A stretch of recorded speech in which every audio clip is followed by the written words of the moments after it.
तहसीन, आपके हिसाब से राम राज्य क्या है? क्या मतलब है राम राज्य का? मेरे हिसाब से राम राज्य कभी हमारे देश से गया ही नहीं। राम राज्य ही बेसिस है हमारे देश का। मैं आपसे एक लॉजिकल सवाल पूछता हूँ, अगर धर्म खतरे में है तो बीजेपी के नेता के बच्चे तलवार और त्रिशूल लेके क्यों नहीं उतरते सड़क पे? वो क्यों जाते हार्वर्ड यूनिवर्सिटी में अंग्रेजी में पढ़ाई करने? बीजेपी ने तो मोदी ब्रांड बनाया है, क्या कांग्रेस पार्टी इंडिया ब्रांड बना सकती है? बनाना होगा, क्योंकि मोदी जी आज प्रधानमंत्री, कल कोई और प्रधानमंत्री होंगे, बट देश हमेशा रहेगा। सो व्हाट अबाउट राहुल गांधी? जब वो मंच पर बोलते हैं तो कोई ना कोई ऐसा मुद्दा निकल ही आता है जहाँ या तो वो गलत लगते हैं, हाँ, या उनके शब्दों का चयन गलत होता है। That's why he should have me as a coach. अच्छा, आपको लगता है कांग्रेस पार्टी को अब कुछ नए फेसेस की जरूरत है? बिल्कुल, नेपोटिज्म छोड़कर। ये भारत जोड़ो यात्रा क्या थी? एक इमोशन था या फिर रियल पॉलिटिकल मूवमेंट? इमोशन तो था ही। सोचो कितने लोगों ने, इंक्लूडिंग राहुल जी, 6000 किलोमीटर चला। कुछ साल बाद लोग तहसीन पूनावाला को किस नाम से याद करें? क्रिटिक, रिफॉर्मर या फिर चेंज मेकर? Change maker. कैसे? अब समय आ चुका है मेरा। थोड़ा बिहार पे बात कर लेते हैं तहसीन। अगर नीतीश सीएम नहीं बनते तो फिर कौन सीएम बनेगा? नीतीश जी सीएम नहीं बनेंगे। नहीं बनेंगे।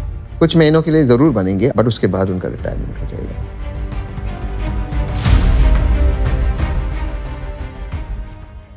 नमस्कार दोस्तों, आप देख रहे हैं क्लियर कट विद ज्योत्सना। आज का एपिसोड बहुत ही दिलचस्प रहने वाला है क्योंकि आज हमारे साथ खास मेहमान हैं।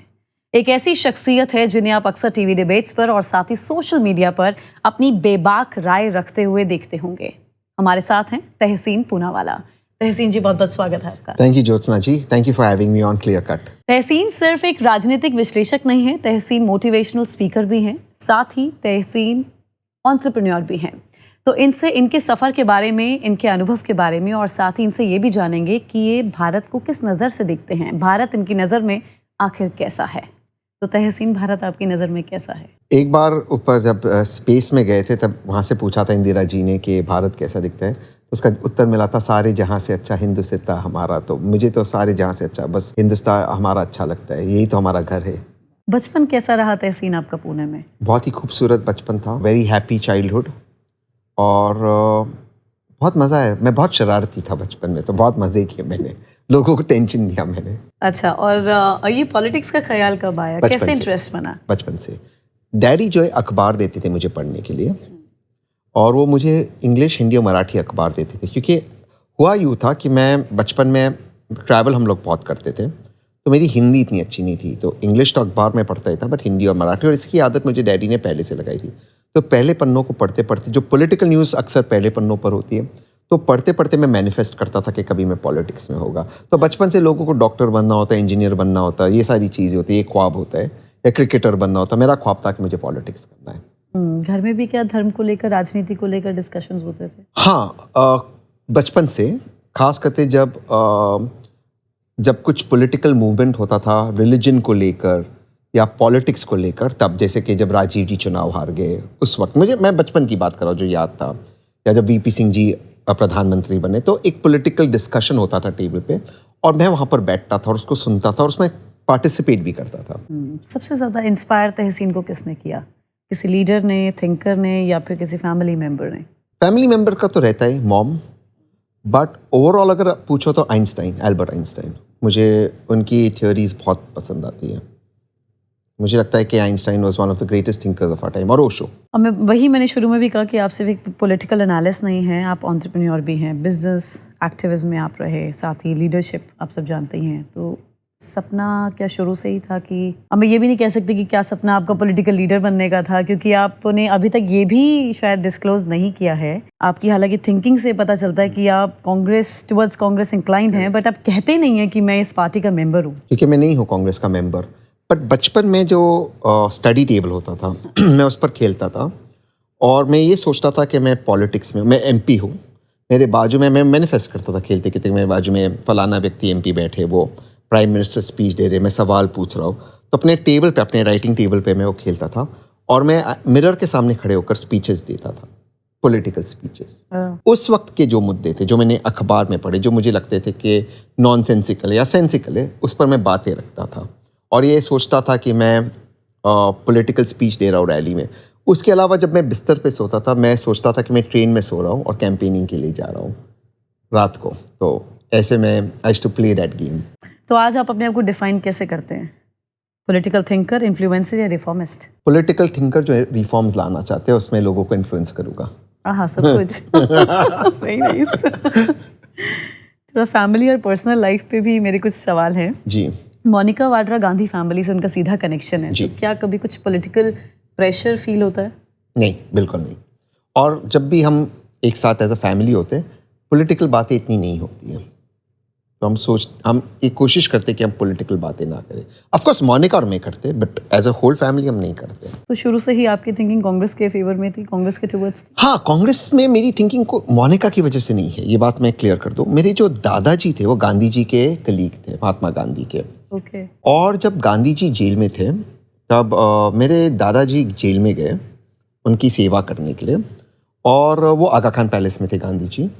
और उस वक्त कस्तूरबा काफ़ी बीमार थी, तो मेरे दादाजी की जो वाइफ थी, उनकी सेकंड वाइफ, वो भी, तो दादाजी और उनकी सेकंड वाइफ वो जेल में गए और वहाँ पे कस्तूरबा का देहांत हो गया। तो सारे अंतिम संस्कार में दादी उनकी वाइफ थी, उन्होंने सारा करवाया। उसके बाद गांधी जी और मेरे दादाजी को रिहा किया जेल से। मुझे ये याद नहीं पंचगनी जाते वक्त या पंचगनी से आते वक्त, पुणे के पास एक हिल स्टेशन है पंचगनी करते, गांधी जी पे एक असैसिनेशन अटेम्प्ट हुआ था। गोडसे और आप्टे नहीं किया था, तो गोली गांधी जी को मिस कर दी और मेरे दादाजी के वहाँ से स्क्रैप करते निकली। तो ये उनके साथ थे, उन पे असैसिनेशन अटेम्प्ट हुआ था। तो पॉलिटिकल जो कांग्रेस से कनेक्शन है ये तब से है। हाँ हाँ, और गोडसे आप्टे ने फायरिंग किया है। अच्छा, मोनिका से मिलना कैसे हुआ? तो हुआ यूँ कि हमारे उसकी और मेरी कॉमन फ्रेंड थी, है मुंबई से।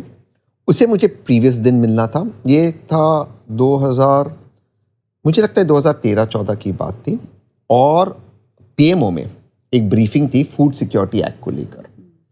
तो मैं वहाँ पर गया था, और क्योंकि उसके एक दिन पहले मुझे मेरी दोस्त को मिलना था और मैं नहीं मिल पाया, टीवी शोज़ थे। अगले दिन क्योंकि ब्रीफिंग ख़त्म हो गई, मैंने मेरी दोस्त को फ़ोन किया। उसने कहा कि मैं एक होटल में हूँ, पीएमओ के पास एक होटल है, मैं वहाँ क्यों नहीं आते, हम मिल लेते। और उसके बाद मुझे शाम को टीवी डिबेट्स में जाना था, मुझे दोपहर का वो 2-3 घंटे का वक्त था।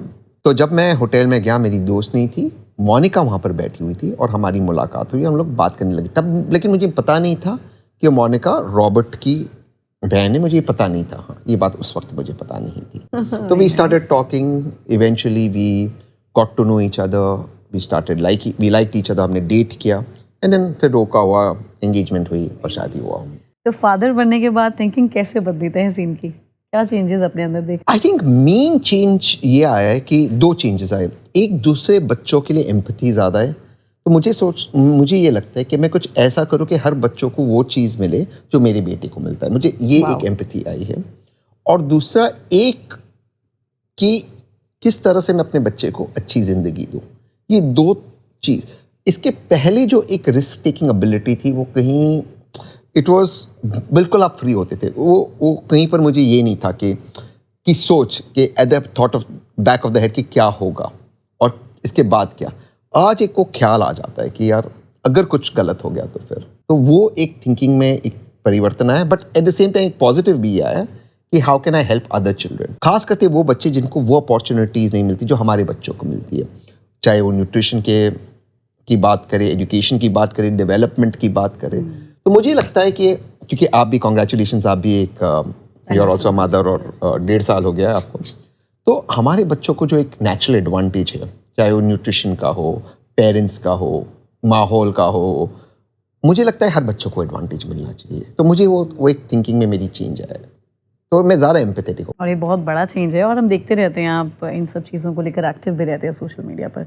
अच्छा, भाई के साथ आपके पॉलिटिकल डिफरेंसेस रहे हैं, शहजाद के साथ, तो आप कैसी है रिलेशनशिप? हम लोग बात नहीं करते, बट अक्सर हम लोग टीवी डिबेट्स में या स्टूडियो में, या कल मैं जयपुर से आ रहा हूँ एक फंक्शन से, तो हम वहाँ पर एक साथ थे मंच पर। वैसे कोई पर्सनल वो नहीं है, बस हम बातचीत नहीं करते, क्योंकि मुझे लगता है अगर बातचीत करेंगे तो बहुत सारी चीज़ें ऐसी बाहर निकलेगी जो हम नहीं चाहते कि वो पब्लिक डोमेन में। बिल्कुल बातचीत नहीं होती? नहीं, पर्सनल बातचीत नहीं होती। Real brother is my real brother. But वो मेरे बेटे को प्यार करता है, वो आकर उसको मिलता है, वो सारी चीज़ों में कोई दिक्कत नहीं है। हाँ, हम वी डोंट गेट अलोंग, तो बेटर है कि हम बातचीत ना करें, अकॉर्डिंग टू मी। तो फैमिली और पॉलिटिक्स दोनों को अलग रखना मुश्किल लगता है कई दफ़ा? नहीं, कोई मुश्किल नहीं है। हमारी we don't get along not only politics, बहुत सारी ऐसी रीजंस हैं। सिर्फ politics could have been the starting point.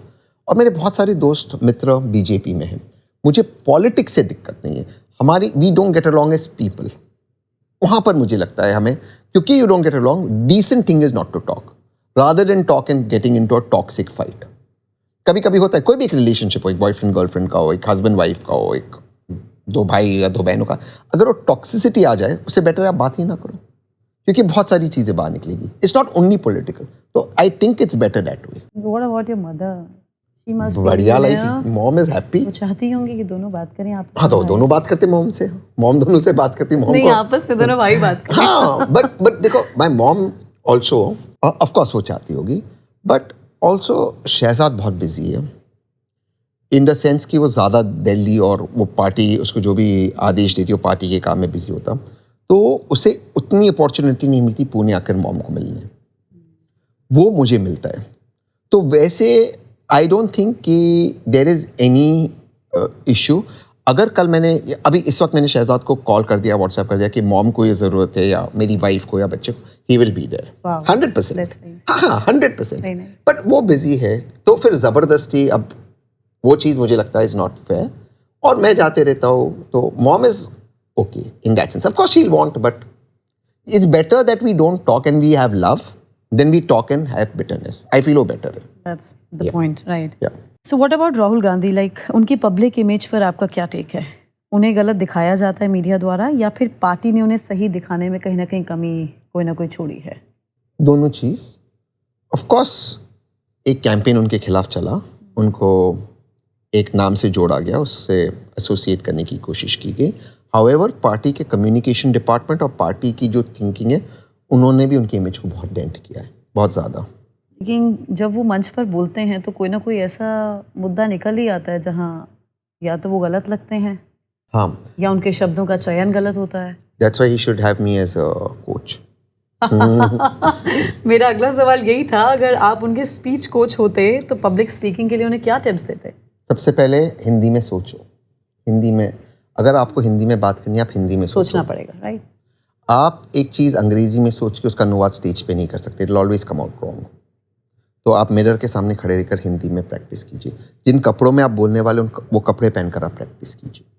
आप कैसे देखते हैं, आपकी बॉडी लैंग्वेज प्रैक्टिस कीजिए। सबसे पहला मैं उनको ये एडवाइस दूंगा। दूसरा, उनको एडवाइस दूंगा कि जब भी हम किसी के बारे में बात करते, खास करके वो व्यक्ति जो संवैधानिक पद पे हो, आदरणीय प्रधानमंत्री हो, आदरणीय गृह मंत्री हो, तो हम उनको, उनके प्रति हम थोड़ा सा एक सम्मान, उस पद के प्रति थोड़ा सा हम एक सम्मान दिखाएं और एक सम्मानित रूप से उनको हम एड्रेस करें। मैं इसलिए नहीं कह रहा हूँ कि आदरणीय मोदी जी ने कोई गलत शब्द नहीं किए, कहे सोनिया जी के बारे में या राहुल जी के बारे में, बट मैं हमेशा मानता हूँ कि एक हर पद की गरिमा होती है और हमें उससे सम्मान देना चाहिए। तो that is what I would advise him. तो कभी राहुल गांधी से इस बारे में 1-to-1 नहीं हुआ?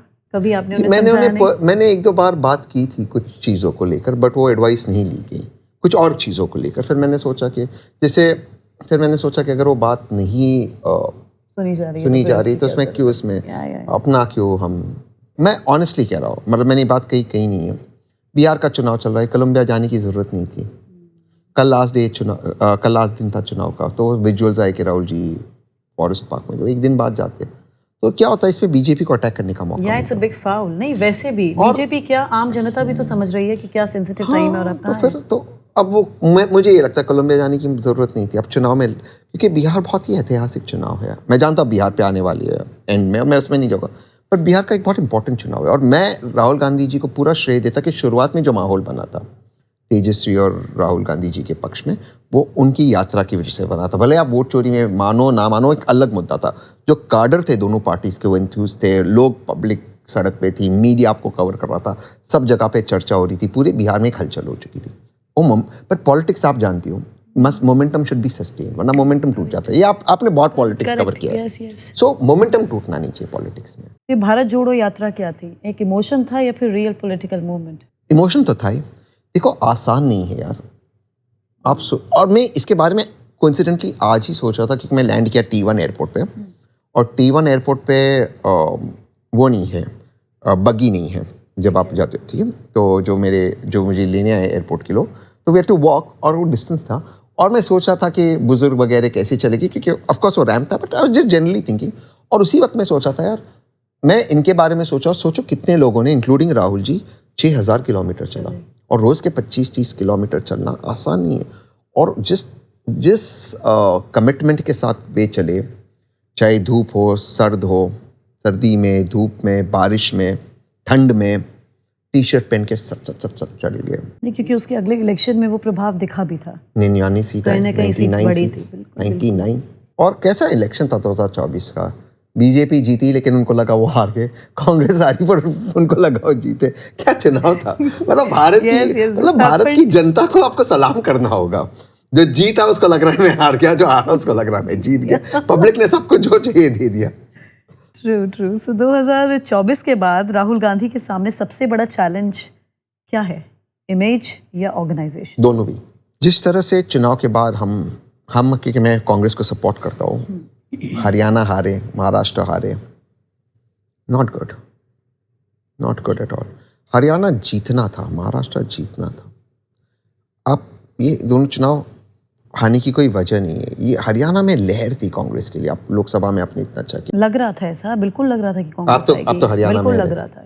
और फिर उसके बाद जिस तरह से हारे, जिस तरह से इंटरनल फाइट्स हुई पार्टी के अंदर, जिस तरह से कुमारी शैलजा जी को साइडलाइन किया गया, अशोक तंवर को लाया गया, बहुत सारे रॉन्ग डिस्ट्रीब्यूशन हुए।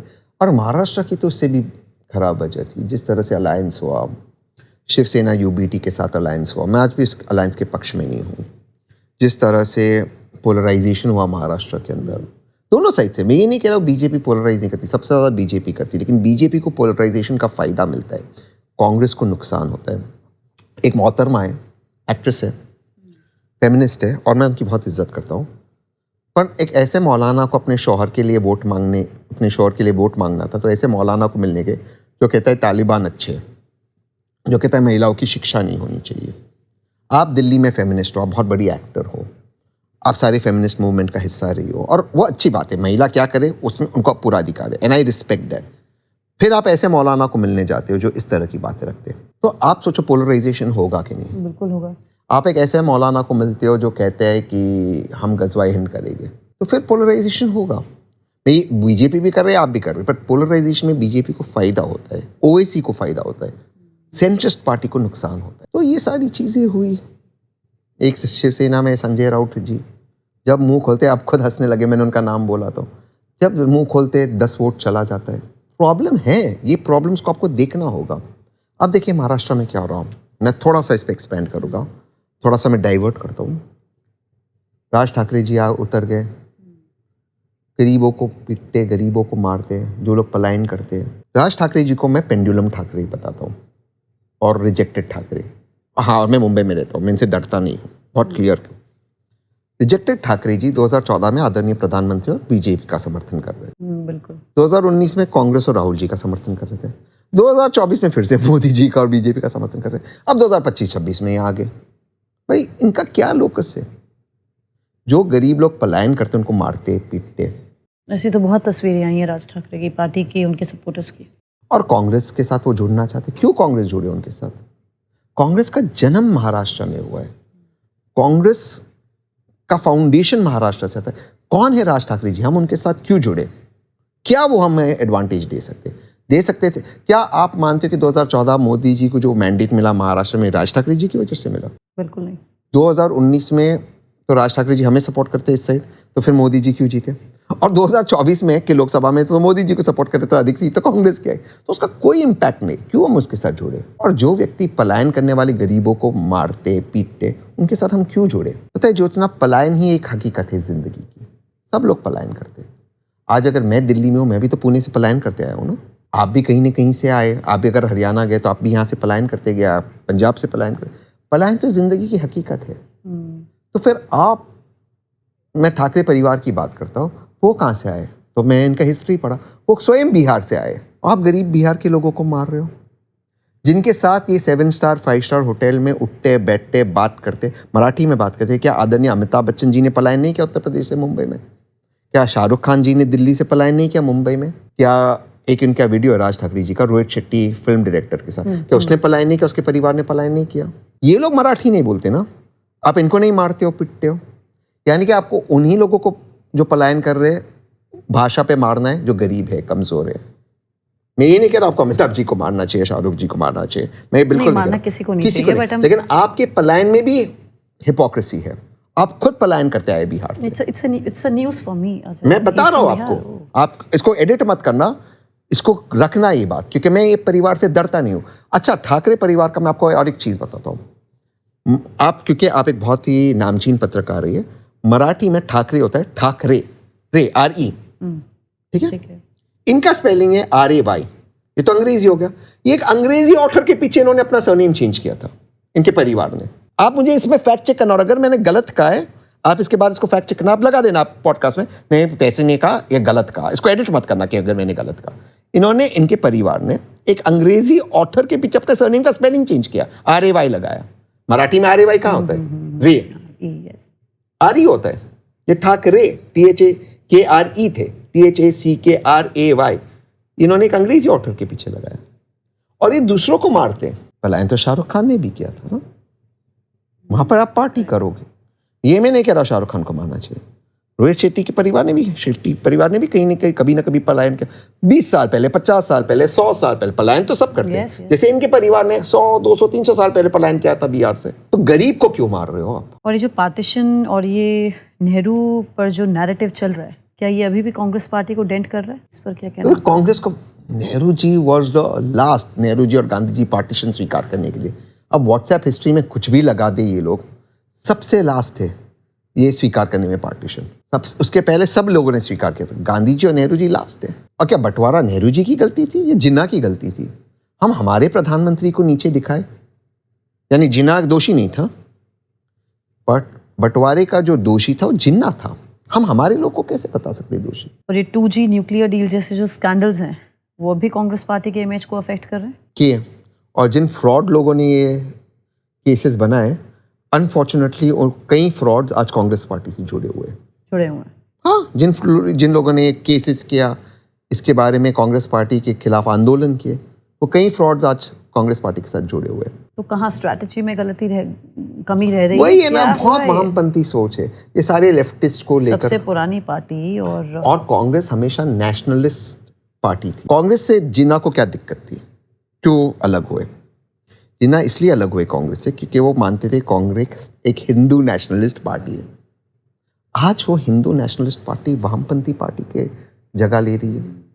वामपंथी सोच का इस दुनिया में अब वो नहीं रहा है। एक आध जगह पे कोई चुनाव जीत जाएगा वामपंथी, चाहे JNU हो, न्यूयॉर्क में ममदानी जीते, बट ओवरऑल लेफ्टिस्ट सोच खत्म हो रही, क्योंकि लोग जानते हैं कि लेफ्ट इकोनॉमिक पॉलिसी से कहीं पर भी दुनिया में भला नहीं हुआ है। दुनिया में ऐसा कोई मुल्क नहीं है जो सोशलिस्ट और कम्युनिस्ट है और वो पैसे वाला मुल्क है। कोई मुल्क नहीं है।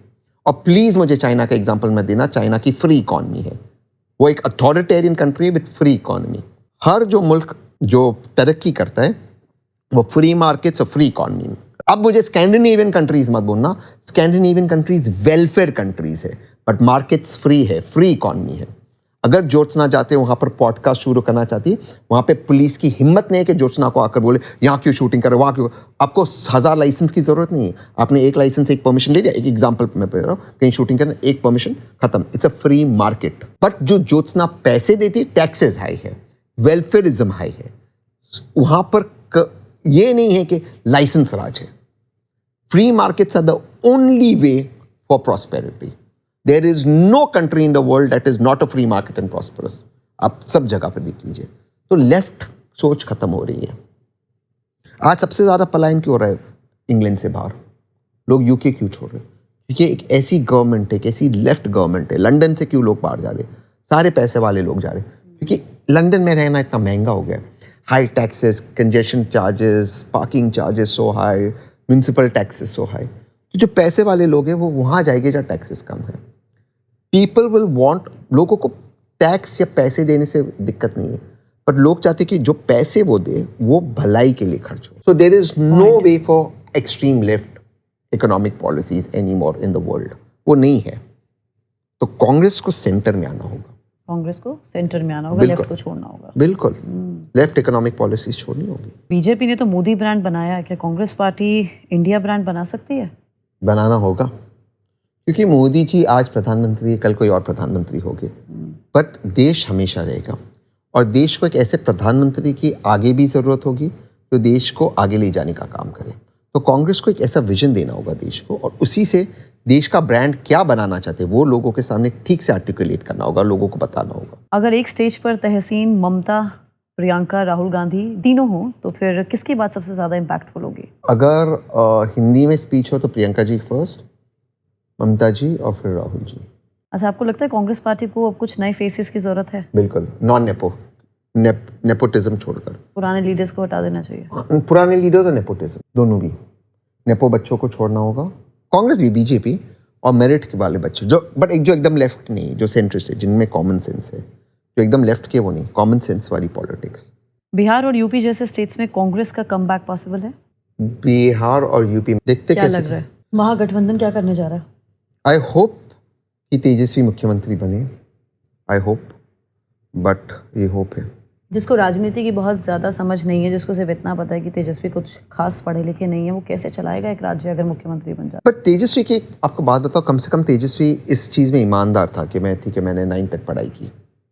ये जो सम्राट चौधरी भाजपा के सबसे बड़े नेता, हाफी डाबिट, 7वीं पास नहीं किया और यूएसए से कोई तो भी डिग्री लेके आया, तो मास्टरी ले आया, पीएचडी ले आया। तो कम से कम तेजस्वी ऑनेस्ट है। देखिए, राज्य चलाने के लिए एजुकेशन की ज़रूरत नहीं है, कॉमन सेंस की ज़रूरत है, बट ये चीज़ भी ज़रूरी है कि आप जो पॉलिसीज़ रखते हैं कि बिहार को आप कैसे सुधारोगे वो ठीक से रखिए।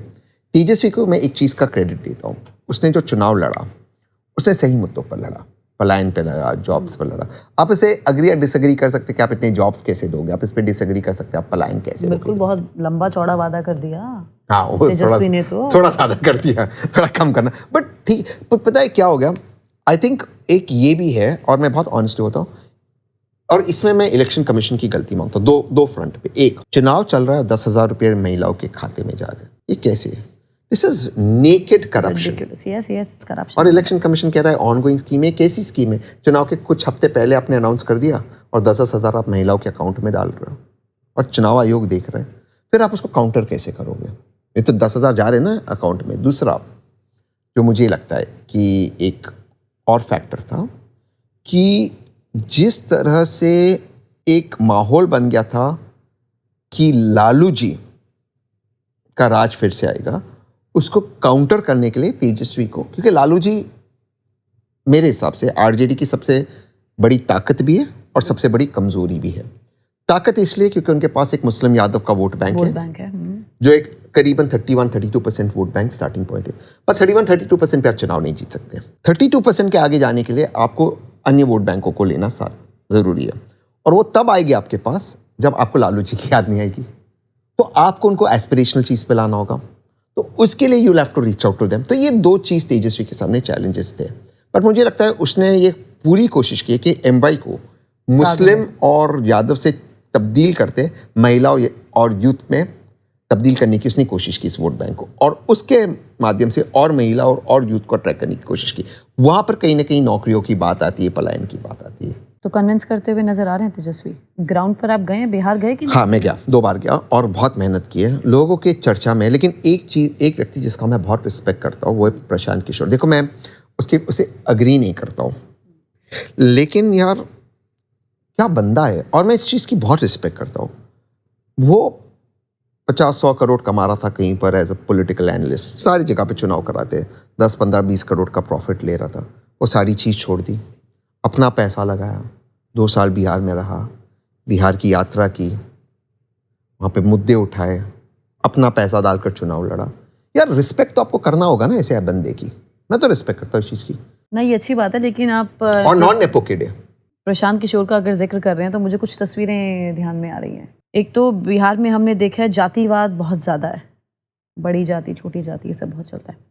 तो कुछ तस्वीरें ऐसी सामने आई थी कि प्रशांत किशोर को टीका लगाया जा रहा था, हाथ में प्रसाद दिया जा रहा था, थोड़ा सा वो 2 कदम आगे बढ़ते थे, उस टीके को हटा देते थे चुप करके और प्रसाद को फेंक देते थे। यस, तो रिस्पेक्ट ठीक है अपनी जगह है, बट ये क्या है? मैंने वीडियो नहीं ये देखा। क्या है? तो जेन्युइनली मैंने वीडियो नहीं देखा, बट मुझे नहीं लगता वो पॉलिटिकली ऐसी गलती करेगी वो प्रसाद किसी को। हाँ, क्योंकि प्रसाद अगर स्वीट्स होगा या कुछ होगा, आप इतना नहीं खा सकते, तो आप थोड़ा सा उसको, जैसे लाइक मैं बिल्कुल बट हम थोड़ा सा लेके किसी को दे देते हाँ, हैं हम लेकिन प्रसाद। जैसे मैं बिल्कुल शुगर नहीं खाता हूँ, बिल्कुल मैं पूरा शुगर नहीं खाता हूँ, पर अगर कोई प्रसाद देता है तो मैं क्या करता हूँ, थोड़ा सा उसमें से चट लेता हूँ, सर पे लगाते हैं, मैं रख देता हूँ साइड में, या किसी गरीब को या किसी अपने साथ जो साथी है उनको मैं उनमें बांट देता हूँ प्रसाद। और प्रसाद में एक्चुअली जितना प्रसाद बांटोगे उसकी आपको उतनी ज़्यादा आपको वो मिलेगी। मैं कांग्रेस पे वापस आती हूँ फिर से। तहसीन, कांग्रेस की असली प्रॉब्लम क्या लगती है, करप्शन या फिर कम्युनिकेशन फेलियर? Communication failure.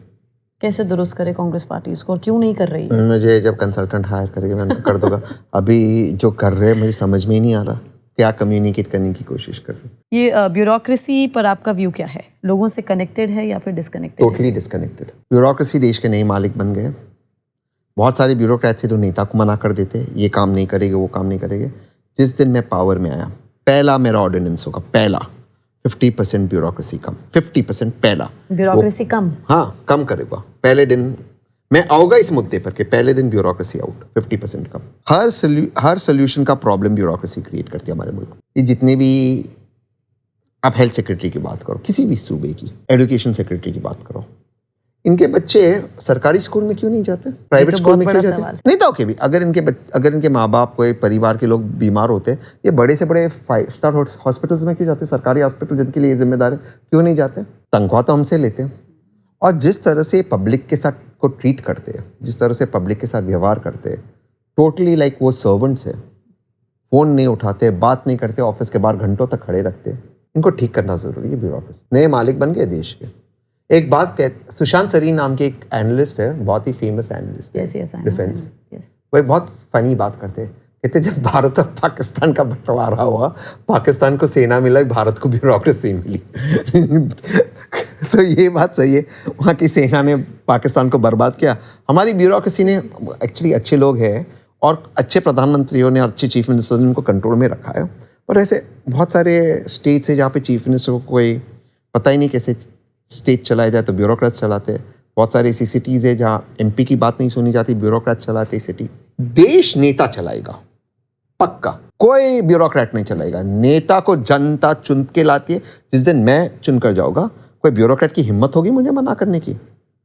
मुझे जनता ने चुन के भेजा है, मैं उनका प्रतिनिधि हूँ, उनका काम सॉल्व करना मेरा कर्तव्य है, मेरा धर्म है। आप मेरे को आप समाधान निकालिए, प्रॉब्लम मत दिखाइए। प्रॉब्लम मुझे पता है, बट जिन्होंने मुझे चुना है उनकी प्रॉब्लम मुझे सॉल्व करना है। तो ये नेताओं को मना कर देते, जनता को इस तरह से ट्रीट करते।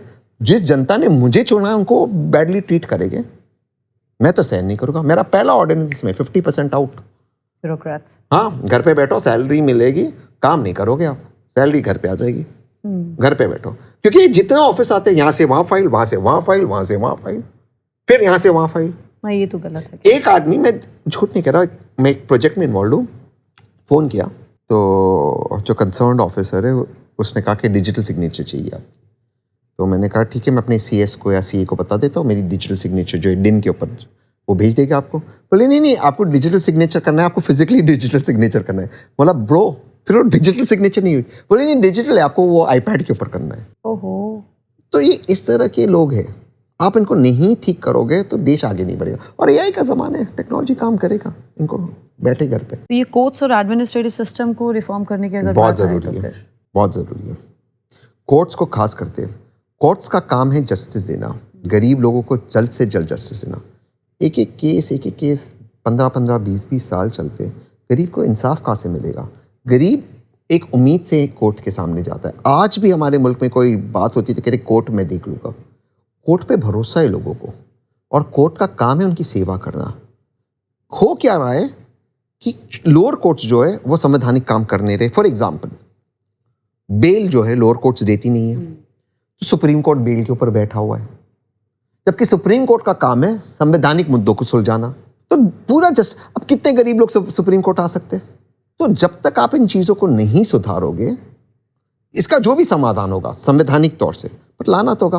क्यों ये सिस्टम नहीं हो सकता? जो मैं कल्पना करता हूँ कि हम मोबाइल कोर्ट्स करें, जो रिटायर्ड जजेस, हम एक संवैधानिक प्रस्ताव लाए जहाँ पर हम जजेस की उम्र को थोड़ी बढ़ा दे, जो रिटायर्ड जजेस सर्विस में आना चाहते आए, और मोबाइल कोर्ट्स बनाए। 60-70% डिस्प्यूट जो है गांव के अंदर, शहर के अंदर फैमिली डिस्प्यूट्स होते हैं, आप कोर्ट को ही उनके पास ले जाओ, वहीं 2 हियरिंग में ख़त्म कर दो, इस पार उस पार। बिल्कुल हो सकता है ऐसे। और एक मेरा सुझाव है, एक सुप्रीम कोर्ट हमें क्यों चाहिए? हम 5 सुप्रीम कोर्ट या 4 सुप्रीम कोर्ट बना दें, north India, south India, east India, waste India, may be central India. और जो दिल्ली का सुप्रीम कोर्ट है उसको हम कॉन्स्टिट्यूशनल कोर्ट कर दें। तो ये जो सुप्रीम कोर्ट है, आपने एक मान लो आप किसी मध्य प्रदेश में किसी गांव से आप ट्रायल कोर्ट गए, हाई कोर्ट गए, मध्य प्रदेश में जो सेंट्रल इंडिया की सुप्रीम कोर्ट है वहाँ चले गए, खत्म हो गया। कॉन्स्टिट्यूशनल कोर्ट में कॉन्स्टिट्यूशनल बात ही होगी, तो वहाँ पर आपका खत्म हो जाता।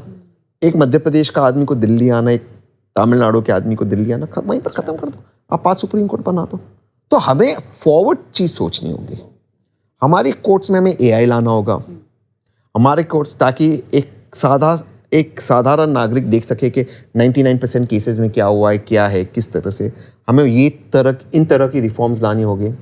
तो इन चीज़ों को छोड़कर सुप्रीम कोर्ट बैठा हुआ है बेल के ऊपर, ये कोई बात होती है? सुप्रीम कोर्ट का काम है क्या बेल देना? लोअर कोर्ट का काम है, हाई कोर्ट का काम है, सुप्रीम कोर्ट का काम है। तो ये चीज़ तो रिफॉर्म लानी होगी।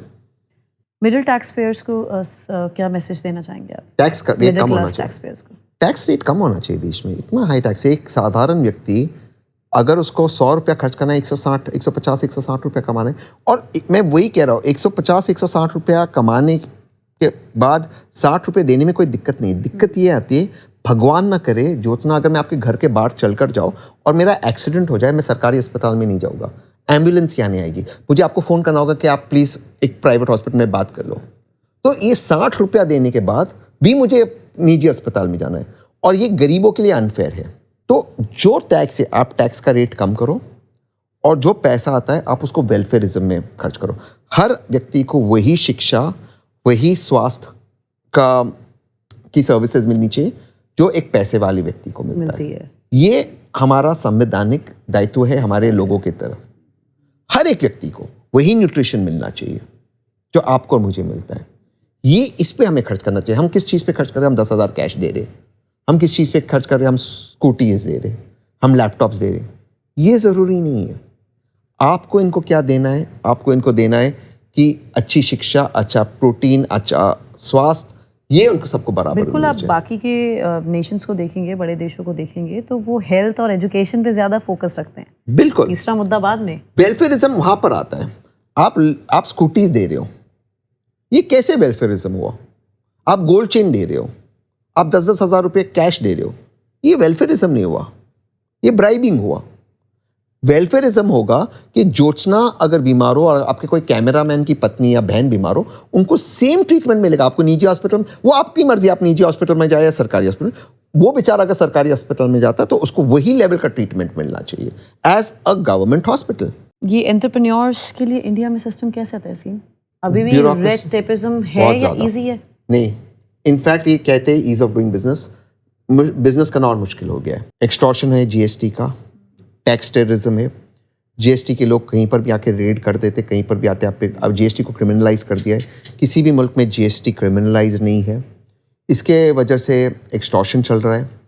कोई भी व्यक्ति कुछ भी कर सकता है। ईडी का एक्सटॉर्शन है। ईडी एक ब्लैकमेलिंग डिपार्टमेंट बन गया है, किसी को भी जेल में डाले, और अब तक जेल में रहोगे जब तक ईडी तय नहीं करेगी कि आप मासूम, आपके पास कोई चांस नहीं अपने आप को इनोसेंट प्रूव करने का, क्योंकि ईडी में आप प्रिज्यूम करते हो कि आप गिल्टी हो जब तक आप साबित नहीं होते बेगुनाह। जबकि आप बेगुनाह हो जब तक सरकार आपको साबित नहीं करे कि आप गुनहगार हो। ये कानून का दायित्व होता है। ईडी में आप गुनहगार हो जब तक आप खुद को बेगुनाह साबित नहीं कर सकते, और आप कभी वो कर नहीं सकते क्योंकि बेल की हियरिंग में आप फैक्ट्स ऑफ द केस में जाते नहीं हो, तो आप महीनों तक जेल में रहते हो। तो ईडी ये कर रही है। देखिए, सबसे ज़्यादा businessman, high network individuals England के बाद भारत से बाहर निकल रहे हैं। अगर आप इस वक्त दुबई जाओगे, आप देखोगे दिल्ली के लोग, गुरुग्राम के लोग, चंडीगढ़ के लोग, बैंगलोर, सब वहाँ पर घर लिए। क्यों? ये दुबई का रियल एस्टेट इतना हाई कहाँ से गया? आप उनका खुद का डेटा लिख रहे। सबसे हाईएस्ट बायर्स कौन है? रशियन, चाइनीज़ और इंडियंस। क्यों ले रहे घर वहाँ पर? सिंगापुर में देखिए। तो ये मोदी गवर्नमेंट, लाइक प्रधानमंत्री को भी हम सुनते हैं तो कुछ ना कुछ ऐसा अनाउंसमेंट रहता है, या फिर ऐसी कहीं ना कहीं उनकी स्पीच में बात रहती है कि भाई विदेश में जो लोग गए हैं, हम चाहते हैं हमारे देश में आए। कुछ होता तो नजर नहीं आ रहा। हाँ, रिवर्स माइग्रेशन हो नहीं रहा है भारत में। होना चाहिए, बट देखिए रिवर्स माइग्रेशन में लोग क्यों वापस आएंगे? जब आपके टैक्स रेट्स कम हो, पहली। दूसरी, जब सरकार का इतनी आपकी लाइफ में दखल ना हो। लोग चाहते, बाय नेचर लोग चाहते कि वो आज़ाद रहे। यहाँ पर देश के अंदर सरकार सब चीज़ तय करेगी, उत्तराखंड में एक बिल लाया है जिसके अंदर कौन किससे लिव इन करता हो एसडीएम को पता होगा, ठीक है, एसडीएम डायरी में लिखा है कौन बॉयफ्रेंड गर्लफ्रेंड कहाँ रह रहे। तो ये जब सरकार का हस्तक्षेप होगा लोग नहीं आएंगे ना वापस, लोग को आज़ादी चाहिए। और ये एक आयरॉनिकल बात है कि आप दुबई जैसे देश में ज़्यादा फ्री है, तो ये तो कुछ चीज़ें आपको सोचनी होगी। आपको भारत, मैं ये नहीं कह रहा हूँ कि प्रधानमंत्री जी जो कह रहे हैं उनका, मैं एक्चुअली मोदी जी की कुछ चीज़ों में बहुत तारीफ करता हूँ। एक उनका एक मैक्रो विजन बहुत अच्छा है देश को लेकर, एक बहुत अच्छी उनके विजन है कि हम थर्ड लार्जेस्ट और जल्द से जल्द सेकंड लार्जेस्ट इकॉनमी बने, और ये विजन होनी चाहिए। पर इसके लिए ऑन ग्राउंड क्या हो रहा है, जो एक्चुअल तथ्य है वो पूरी तरह से विपरीत है। जो उनकी विजन है उसकी पूरी तरह से विपरीत है। अब भारत सरकार ने डिक्लेयर कर दिया कि भारत डेफिकेशन फ्री है। क्या आप मानते हो कि लोग टॉयलेट नहीं कर रहे सड़क पर? तो ये जो है, ये जो मिसलीडिंग चीज़ें, ये नहीं होनी चाहिए। और no Indian should sleep hungry, ये सिर्फ एक स्लोगन है तहसीन, या फिर इस पर कुछ पॉलिसी बन सकती है?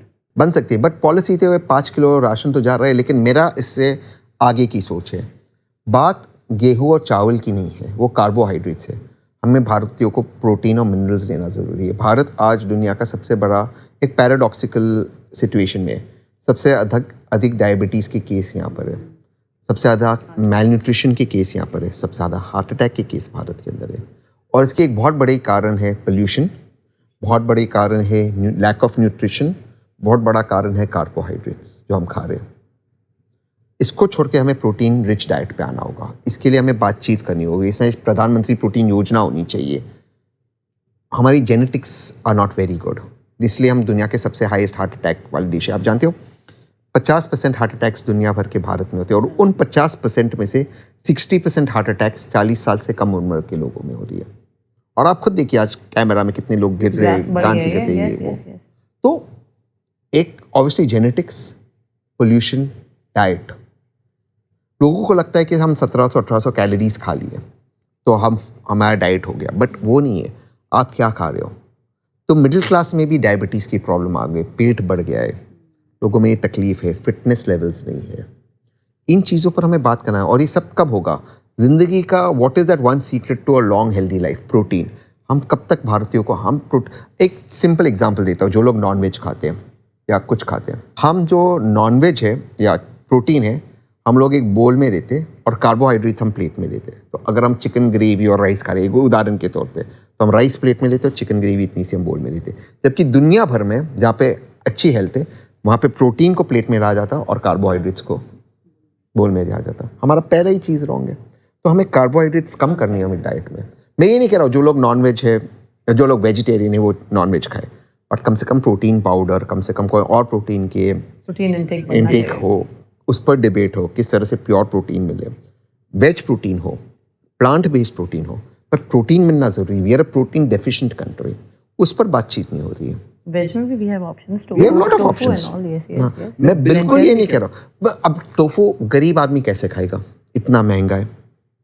पनीर आता तो ये फेक पनीर का ये चल रहा है। तो कहीं ना कहीं सरकार का ये दायित्व है ना कि लोगों को, तो बेचारा वेजिटेरियन क्या खाएगा? तो जब तक आप नहीं दोगे तो कम से कम आप प्रोटीन पाउडर बनाइए उनके लिए, कुछ तो कीजिए। कहाँ तो आप इस चीज़ में आपको हमें एक चेंज लाना होगा, वरना ये हार्ट अटैक के केसेस बढ़ते जाएंगे, डायबिटीज़ के केसेस बढ़ते जाएंगे।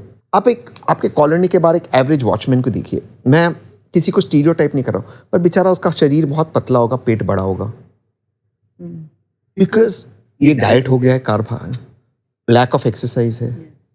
वो आदमी होगा 40-45 मेरी उम्र का, लेकिन वो दिखेगा 60-65 साल का। So we have to work on this. ये बहुत ज़रूरी है, एक हेल्थ इमरजेंसी। हम पोल्यूशन देखिए सब देश में, क्यों इसमें हार्ट अटैक नहीं होगा? दिल्ली का तो हाल बहुत ही बुरा है। It's akin to smoking 20 cigarette, 25 cigarette. Tehseen, आपके हिसाब से राम राज्य क्या है? क्या मतलब है राम राज्य का? मेरे हिसाब से राम राज्य कभी हमारे देश से गया ही नहीं। राम राज्य ही बेसिस है हमारे देश का। राम राज्य की वजह से ही हमें हमारा संविधान मिला है, और हमारा संविधान राम राज्य पे ही बेस है। लेकिन ये जो हमारे देश में वोट बैंक पॉलिटिक्स होती है, हिंदू मुस्लिम इतना होता है, क्या यही हमारी डेमोक्रेसी का एक बड़ा फेलियर है? हाँ, बट ये एक मिसकंसेप्शन है कि मुसलमानों को राम राज्य से कोई दिक्कत है। राम राज्य में मुसलमानों के लिए भी चला है। राम जी सबसे इंक्लूसिव थे, इसीलिए मैं राजा राम की बात कर रहा हूँ, मैं भगवान राम की बात नहीं कर रहा हूँ। राजा राम सबसे इंक्लूसिव थे। मैं जब भगवान राम एक राजा के रूप में अयोध्या को गवर्न कर रहे थे, अयोध्या पे शासन कर रहे थे, उनका जो राज्य था सबसे इंक्लूसिव था, सबके लिए जगह थी उसके अंदर। तो मुसलमानों को राम राज्य से कोई दिक्कत नहीं है। ये 4 मौलाना बैठते टीवी पे, ओवैसी साहब जैसे लोग बैठते, और 4 बीजेपी वाले, और बीजेपी वाले के पेरोल पे जो बाबा लोग हैं, और ये ध्रुवीकरण करते हैं। मैं आपसे एक लॉजिकल सवाल पूछता हूँ, अगर धर्म खतरे में है तो बीजेपी के नेता के बच्चे तलवार और त्रिशूल लेके क्यों नहीं उतरते सड़क पे? वो क्यों जाते हार्वर्ड यूनिवर्सिटी में अंग्रेजी में पढ़ाई करने? और अगर कौम खतरे में है तो ओवैसी के बच्चे क्यों जाते ऑक्सफोर्ड वगैरह पढ़ाई करने को अंग्रेजी में? वो क्यों तलवार लेकर जमीन पे नहीं उतरते? ना धर्म खतरे में, ना कौम खतरे में। और इसका मैं आपको लाइव एग्जांपल देता हूं। कुछ दिन पहले हजरत बल में एक मॉब ने हजरत बल श्राइन में भारत के एम्बलम को तोड़ा। उस मॉब को कैमरा पर बाद में महबूबा मुफ्ती की नेपो डॉटर एनकरेज कर रही थी। उसकी नेपो डॉटर बोलती है कि भारत का जो स्तंभ है, अशोक स्तंभ, ये इस्लाम इसको नहीं मानता, इसकी इजाजत नहीं देता। नेपो डॉटर जो विदेश में पढ़ के आई है, जब भारत के पासपोर्ट पे घूम रही थी, उस पे कौन सा स्टैंप था? अशोक स्तंभ था कि नहीं था? इस्लाम उसकी इजाजत देता उसको वहां पे पढ़ाई करने के लिए, बट इस्लाम यहां पर इजाजत नहीं देता। और मैं मुसलमान हूं, तो मुझे रिलीजन कार्ड ये लोग ना खेले। फिर इन्होंने कहा नहीं, वो जो अशोक स्तंभ था वो मस्जिद के बिल्कुल पास था, इसलिए उस पर ऑब्जेक्शन था। हजरत बल जाने का मुझे मौका मिला है, वहां पे मुझे बहुत सारी दुआएं मिली। वहां पे बीच में एक पैसे का बॉक्स है, पैसे पे भी अशोक स्तंभ होता है। अगर नहीं है तो फिर मस्जिद में कैसे अलाउड है? मस्जिद के अंदर, उस पाक मस्जिद में कैसे अलाउड है? 10 गुंडे मिलकर कुछ करते हैं, ये नेपो बच्चे उनको एनकरेज करते। 2 दिन महबूबा मुफ्ती की और उसकी बेटी की सिक्योरिटी विड्रॉ कर दो, ठीक हो जाएगी। 2 दिन। ना वो मुसलमान के प्रतिनिधि है, ना वो कश्मीरी के प्रतिनिधि है, बट बस हंगामा करना है धर्म के नाम पे। ठीक उसी तरह जैसे मैं राज ठाकरे जी की मैंने बात की, अमिताभ बच्चन भी पलायन किए, वो भी मराठी में बात नहीं करते, उनको क्यों नहीं मारते? और मारना नहीं चाहिए। रोहित शेट्टी को क्यों नहीं मारते? मारना आपको गरीब को है। क्यों? 2 दिन राज ठाकरे जी की सिक्योरिटी निकाल दो, देखते कितने बड़े ये जो नेता के बच्चे। अच्छा, ये राज ठाकरे का नेपो बच्चा कितना सड़क पे आते लोगों को मारता है। गरीब के बच्चों को बोलेंगे आप गुंडागर्दी करो। मुझे आप बिलीव करो, कल अगर आप इंस्टाग्राम चेक करना, उसका नेपो बेटा कल ये जब शूट हुआ, कल वो एक 5 स्टार होटल में पार्टी कर रहा था, नाइट क्लब में। कोई दिक्कत नहीं, मैं भी करता हूं, there is nothing wrong in it. But आप करोगे 5 स्टार होटल में पार्टी और गरीब के बच्चों को बोलोगे जाकर इनको मारो। क्यों भाई? वो 5 स्टार होटल में लोग मराठी में बात कर रहे थे। बिल्कुल नहीं। विदेशी जीन्स टिप टॉप मॉडल की तरह एक्सपेंसिव कपड़े पहनते, परफ्यूम पहनते, घड़ी पहनते। आप पार्टी करो और गरीब का बच्चा लड़ाई करे, जिनको बेचारों को मराठी बोलना नहीं आता, गरीब का बच्चा जाकर मारे। क्यों? केस हो तो उनके ऊपर हो। आप क्या करो, आप 5 स्टार होटल में मॉडल्स के साथ पार्टी, मुझे कोई गलत नहीं है, मैं भी करता हूं पार्टी। आप पार्टी करो, गरीब का बच्चा लड़ाई करे। अगर मराठी भाषा खतरे में है, आप क्यों सड़क पे नहीं है मारने में? आप क्यों 5 स्टार होटल में है? ये सवाल है। अरे हिपोक्रेसी है इन लोगों की, नेपो बच्चों की। लेजी पॉलिटिक्स और हिपोक्रेसी। और जब तक आप इनको कॉल आउट, कब तक हम इनसे डरेंगे? कौन है राज ठाकरे जी? कौन है महबूबा मुफ्ती जी? क्या है इनका? क्यों ये लोगों के नाम पे, क्यों ये मराठी लोगों के नाम पे राजनीति करते? क्यों वो मुसलमानों के और कश्मीरियों के नाम पे राजनीति करती है? भारत का आप स्तंभ तोड़ोगे, अशोक स्तंभ तोड़ोगे? इतनी आपकी हिम्मत भारत में रहकर? वो तो पाकिस्तान की भाषा कई दफा बोल चुकी है। आपकी हिम्मत हुई भारत में खड़े होकर अशोक स्तंभ तोड़ने की? और भाजपा की वहां पे पुलिस उनके पास है, कुछ नहीं कर रही है। गृह मंत्री कुछ नहीं कर रहे। इंडिया अभी भी नेचुरली सेक्युलर है तहसीन, या फिर डिवाइड हो गया? 100%। इसका मैं आपको प्रमाण देता हूं। पाकिस्तान अगर एक सीए जैसा कानून निकाले और बोले जितने भी मुसलमान यहाँ पे पीड़ित आ जाइए पाकिस्तान, कितने जाएंगे? अब मान लो भारत सीए में तब्दील करे और कहे कि जो भी मुसलमान वहां पे पीड़ित आ जाए, कितने आएंगे? सारे आ जाएंगे। बिल्कुल। अब कौन है? लेकिन वही बात है ना, किस तरह हम देश को भ्रमित करते हैं। वो कुछ चुनिंदा लोग ही हैं। मैं ये नहीं कह रहा हूं कि मुसलमानों के खिलाफ हेट स्पीच नहीं हो रही, दिक्कत नहीं हो रही, लिंचिंग, मैं वो नहीं कह रहा हूं। कोर्ट में गया था लिंचिंग पर। ऑफ कोर्स है problems, of course hate speeches है, ऑफ कोर्स ये चीज जो हो रही है गलत हो रही है। मुसलमानों को डिमोनाइज किया जा रहा है, ऑफ कोर्स ये हो रहा है। और दूसरी इनसे भी हो रहा है, जाति के नाम पर। जिस तरह से ब्राह्मणों को ड्यूमनाइज किया जा रहा है, क्या वो सही है? क्या आपका ये गलती है कि आप ब्राह्मण पैदा हुए? तो डिमोनाइजेशन सब जगह होता है। लेकिन अगर जब हम मॉब्स की बात करते हैं, आप जानकर हैरान होगी, पता है सबसे ज़्यादा मॉब लिंचिंग किसकी होती है? महिलाओं की। महिलाओं को बोला जाता कि ये पागल है, ये चुड़ैल है, और फिर उनको मॉब मार देती है और उनकी प्रॉपर्टी ले लेती है। मैं स्टैटिस्टिकल डेटा दे रहा हूँ आपको। उनके बारे में क्यों नहीं बात करते कोई? और एक ग्रुप जिसका बहुत ज़्यादा मॉब लिंचिंग होता है, जो थर्ड जेंडर है, क्योंकि लोगों को लगता है सेक्स वर्कर्स है, उनकी भी लिंचिंग होती है।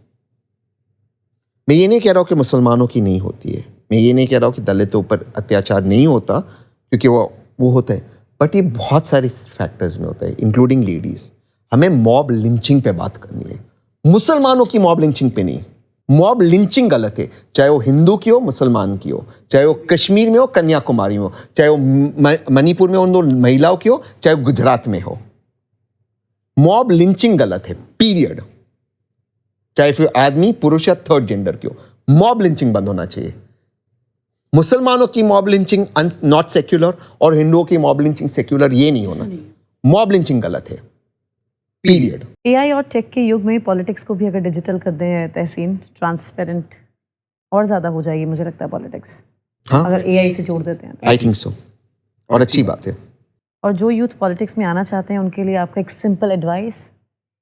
मेहनत करो, लोगों से कनेक्टेड रहो, ग्राउंडेड रहो, लोगों की बातें सुनो, और नेपो बच्चों से दूर रहो। ज़्यादा अगेंस्ट है नहीं, क्योंकि देश में प्रॉब्लम है नेपोटिज्म की। आप फिल्म इंडस्ट्री में देखो, आप हमारे स्पोर्ट्स बॉडीज में देखो, जिन लोगों का स्पोर्ट्स से कोई संबंध नहीं, मैं सिर्फ क्रिकेट की बात नहीं कर रहा हूँ, क्योंकि जब हम नेपोटिज्म की पॉलिटिक्स में बात करते हैं, गांधी परिवार आता है। जब हम स्पोर्ट्स में बात करते हैं क्रिकेट में, तो जय शाह आते हैं, अमित शाह के बेटे।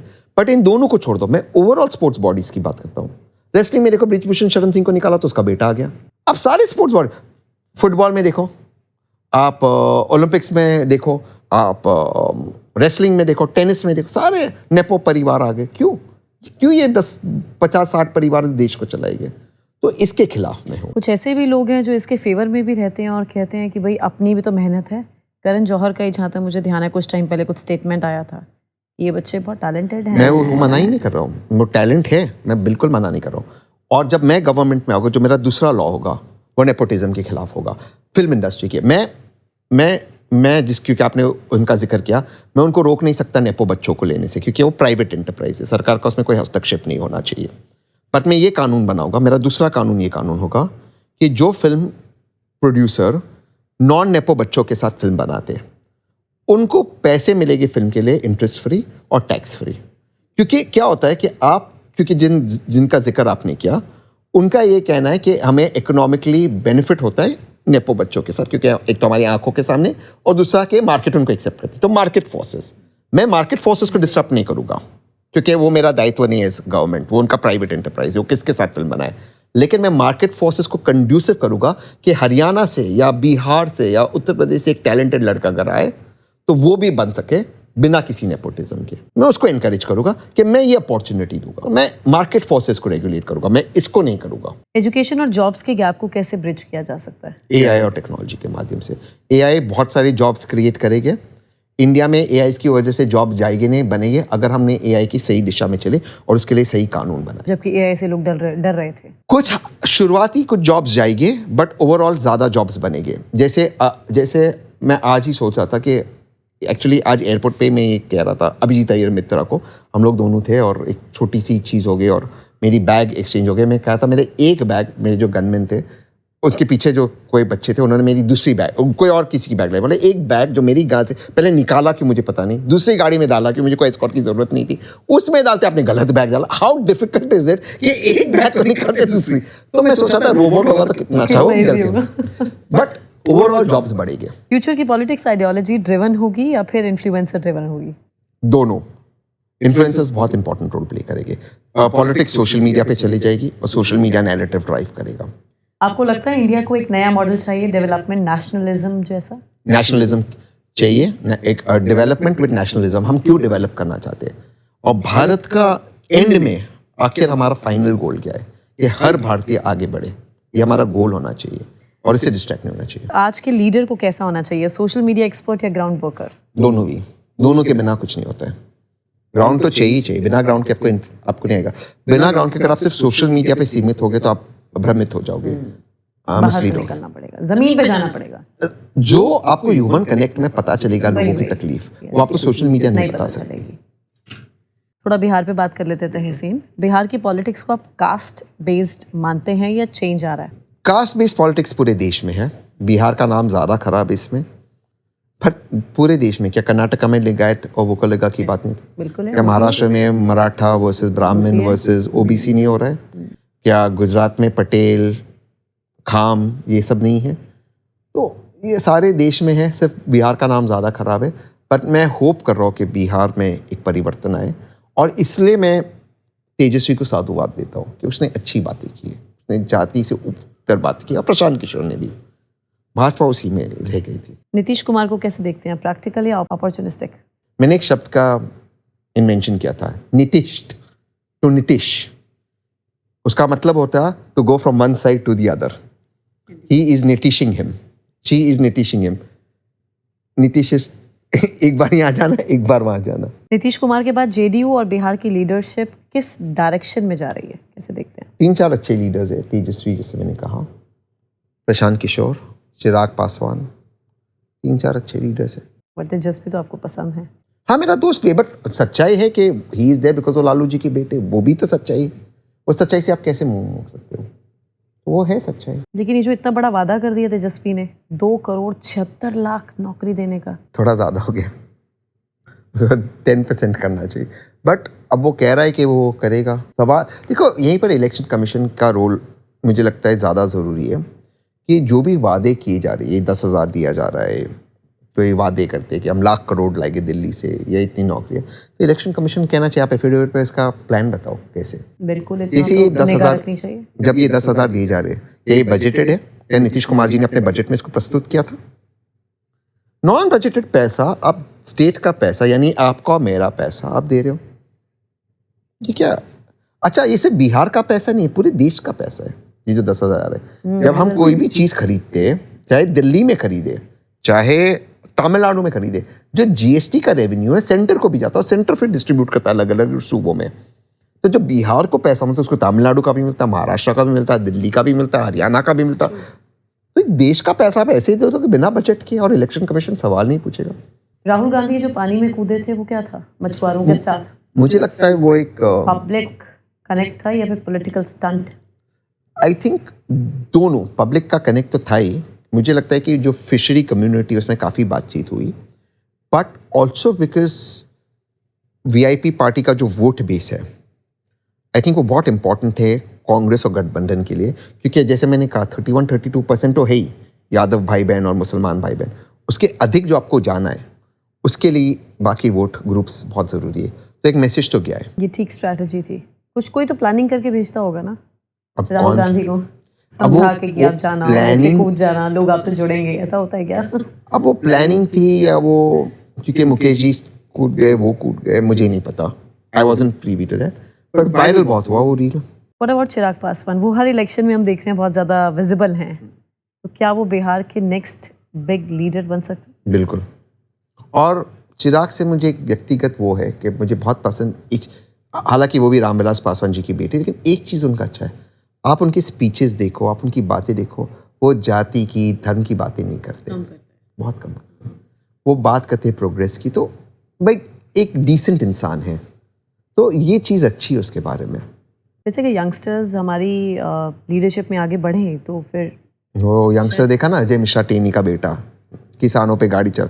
दूसरा यंगस्टर है ब्रिजभूषण शरण सिंह का बेटा। नहीं होती, बट ये बहुत फर्क पड़ता है सोच का, ऐसी कोई बात नहीं है। हाँ, तो ये but Chirag is a well brought up person, दिख क्या रहा है। अगर नीतीश सीएम नहीं बनते तो फिर कौन सीएम बनेगा? नीतीश जी सीएम नहीं बनेंगे। नहीं बनेंगे। कुछ महीनों के लिए ज़रूर बनेंगे अगर ये जीत जाते, बट उसके बाद उनका रिटायरमेंट हो जाएगा। He will not continue beyond 1 year. बनते भी तो 1 साल पूरा टर्म खत्म नहीं करेंगे, बीजेपी अपना सीएम बना देगी, किसी और को बनाएगी, वो कंटिन्यू नहीं करेंगे और करना भी नहीं चाहिए। फेयरवेल हो गया अगर वो जीतते, उनके नाम पर जीतते, कुछ महीने देकर, I think he should gracefully go under sunset. आपको नहीं लगता जो आप उनके वीडियोस देखते हैं? बट मेरा क्वेश्चन आपसे ये था कि अगर नीतीश कुमार नहीं बनते तो फिर कौन चेहरा होगा? तो अगर वो नहीं बनते, बट अगर बीजेपी जेडीयू जीतती है तो बीजेपी तय करेगी कौन होता। बीजेपी करेगी? Are you sure? बीजेपी के पास नंबर अच्छा होगा एज कम्पेयर टू जेडीयू? हाँ, उनसे ज़्यादा सीट आएगी बीजेपी की, जेडीयू से ज़्यादा आएगी 100%। ओके, बिहार बट ये हो सकता है कि वो चिराग को बना दे, बट चिराग को शायद डिफिकल्ट है बनाना, देखते हैं, अब वो बीजेपी तय करेगी।